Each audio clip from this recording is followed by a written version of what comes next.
welcome back to Vision Pros. We have Christine Valdez today. I'm really excited to meet her and hear all about her vision. Christine, welcome to the show. Thank you. Tell me a little bit about you before we dive in.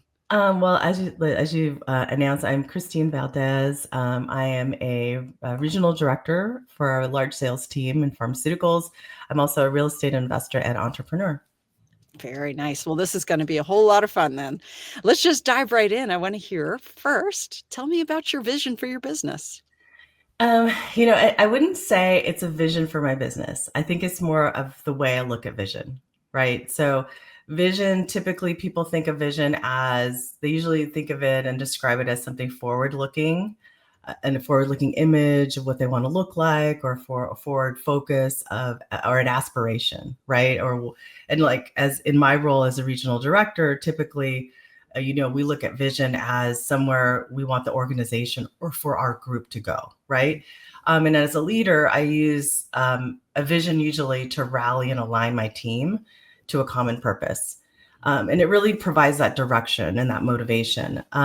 But for me, vision isn't something that I chase. It's not that forward looking image. It's really something that I steward, right? So the world often teaches us that the vision is the destination, but vision to me is what you do when the path isn't clear. It's when there's so much noise coming at you and you have to make a decision, and when no one else is looking, you can see what you're trying to build, but no one else can see it yet, right? So you're stewarding that vision as you go along. And so my personal vision, and this is a vision for all my businesses and for everything that we do, is that everything that I've learned, I have to steward that to the people that I lead, to give them more clarity and less weight so that they can rise up to where they need to go, without as much trouble as I had to go through. So to me, it's really, vision is that stewardship. It's really like giving back. It's really, taking on making those decisions as we go along. And it's actually living that today for where you want to be in the future. That's I the way. love that. I love that. That's that sense of stewardship is just so important. We've been given so much We learning, have. so many experiences, so much, all of this Well, insights. well, it's so funny too, because it's funny. The reason why I'm on this podcast and the reason why I'm on a lot of podcasts is that I was talking to a friend, I think it was someone at church, and they said, well, oh, you should be on podcasts. You have like so much to share. I go, no, I can't be on podcasts. There's no way. I'm not the person. I'm not as articulate as I think I am. And she stopped me. She goes, well, then you're being selfish. I said, excuse me? I'm being selfish? And she said, yeah, because you're thinking more about yourself than about the people that you can actually influence or help.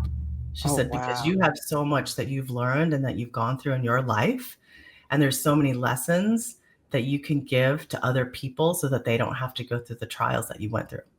That's She goes, you should amazing. share that. So that's the reason why. You were shamed into Yes, it. yes, But I yes. mean, she has a point, and once you start thinking more about, from that sense of stewardship and what you can pass along to other people, it changes everything, doesn't it? It does. It does. It doesn't become about your pride or your ego or what's best for you. It really becomes what's best for everyone else. And it helps you take, when you make, like, I look at the stewarding of my vision, or of stewardship of vision. I look at it as, okay, I'm making a decision that's going to affect for the greater good. So I have to take the emotions out. I have to take the feelings out, because feelings lie, right? So I have to take all of that when I make decisions for my team, or I make decisions for the business that's for the greater good. And then when I do that, I make better decisions. Wow. So That's good. You're taking it seriously. That's yeah, a good steward. yeah. That's fantastic. Well, this question is similar, but where did all this come from? Where did all this come from? The stewarding of vision. Yeah. I think what it came from is just as I started to look at my life, and you start to get older and you go, okay, what, you see for people who have children, you're like, okay, my legacy is my child. And she's fantastic, right? And I think we've done a really nice job in light of, everything going on in the world. Because she's a really good person, and she really wants to provide value to people. But part of that too is as I started to look at everything I've done, I'm like, what value am I providing everybody else? Like, I'm doing my job and I'm making my money, right? I'm doing a good job at work. I'm making money. We're building these businesses. Okay, we're making money. But what does that do long term for everybody else? Yeah. Right. So to me, I was like, okay, what value am I providing? Okay, yeah, for my job, I'm doing my job. But what value am I providing to the greater good? Because if I can affect one person with what I say or what I do and how I steward my vision or how I do all of that, if I can affect one person, they may affect one person, or they may affect two people. And then that just, grows and grows and grows over time. And then now we make a better place. We make a better world. We make a better society, right? So, and I know it sounds so big and so far-fetched, but we just don't realize, like, when you walk by someone and you smile at them at the store and you don't know them, you don't know if that person needed that smile that day. Or if you bump into someone at Starbucks and they start chit-chatting with you, a long, long, long, long time ago, I'd be like, oh, stop talking to me. I don't want to talk to anybody, right? I'm in a hurry. I need to get my coffee. But now, okay, I'll stop and talk, because I don't know if that person needs to have that conversation, right? And so it goes back to all of that, really just providing that value from everything that I've learned. And I think I've just noticed as I've done more real estate investing, my husband and I, like, the people I meet, they go, how do you do this? And me just walking them through how to look at a fix and flip, how to do the numbers, how to evaluate if this is going to be a good buy for you, different options on how to, fix and flipping is just fix and flipping. You can rent it out, you can Airbnb it, you can long-term rental it, you could turn it into a place for airline stewardesses, you can turn it into a place for nurses or doctors, you can do it for, there's so much you can do with real estate. And me walking people through the different options, I feel like, oh, there is a lot in this head of mine that I probably should share. Right. So. Yeah. And I mean, if you've been doing it a while and you've had some wins and some losses, you're already so far ahead of people who are just starting, who desperately need that info. Yeah. That's beautiful. I love that. This question is very similar, but a little deeper even. What's driving all this, like, at a core level for you? At a core level, I think that when I go back to where I started, I came from a good family, immigrant family. My parents came to the United States with like $500 in their name and me, right? And we lived in a little tiny studio apartment, and then just seeing my parents like really work hard. And then I got myself into a little, not, I wouldn't say trouble. It was difficult. I had a child and I got on welfare, and it was really hard to get out of that.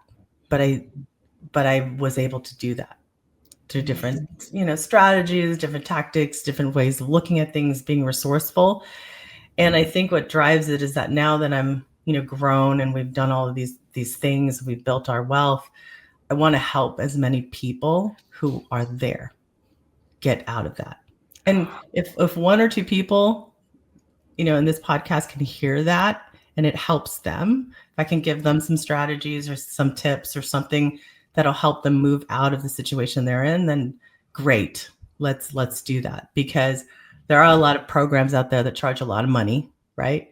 $5,000, $10,000, $25,000, I've seen $35,000, and people are taking everything out of their savings to do these programs. And I feel like, well, why couldn't I just share what I have for free to help people? And I'm not looking to monetize anything, but of course, if I have to give too much time, I'll probably have to monetize something. I mean, it's the truth. But if I have a lot of information that I feel like should be offered for free, I'm going to offer it for free, right? I'm going to give that to help people get out of where they were or where they are, right? That's beautiful. I love that so much. Thanks. Thanks. I mean, how deeply fulfilling, I'm sure you've had that experience where you've passed along something and somebody's been like, this changed my life, or Yeah. this changed Yeah. everything, or wow, you helped me avoid a huge mistake. Yeah. That, Yeah. I hope I could do that more. I hope I can do that's that a so lot more. neat. I love that. Thank you for being here today. I'm really happy that you tuned in to Vision Pros Live. I'm looking forward to seeing your reactions as these episodes continue to move forward. This is going to get more and more fun. We'll have more and more engagement as well. We'll invite people to participate in the show. And thank you for giving us your time and attention. Have an excellent time building out your vision and becoming a Vision Pro yourself.